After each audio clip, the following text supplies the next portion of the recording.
এই যে দেখো, আমরা সবাই চাটু চাটু করতে ব্যস্ত, আর আমাদের লোমগুলা উলুং বুলুং।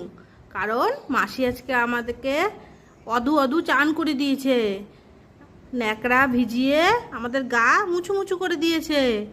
ওই কারণে আমাদের এরকম লোমগুলা উলুম ভুলুম হয়ে গেছে। আর আমরা এখন তাই তারপরে গা চাটু চাটু করছি। এখন আমরা চকচকে হয়ে গেছি। আর আমাকে তো এই ডালির মধ্যে বসে থাকতে খুব ভালো লাগে, তাই আমি এই ডালি থেকে উঠি না। ও বাবা, তোমার চান্তু করে কেমন লাগলো বেটা? কেমন লাগলো বলো একটু। ভালো লাগছে, ফ্রেশ ফ্রেশ লাগছে। যাও এবার পূজার ঘরে যাই, পূজা করে আসো। যাও তো, নম নম করে আসো তো, যাও। যাবো না? শোনো বাবা, এই যে ও সখী, ব্যস্ত, সবাই ব্যস্ত, খুব ব্যস্ত। গোরা, মুখটা দেখাও বেটা, একটু মুখটা দেখাও। দেখাবে না আজকে?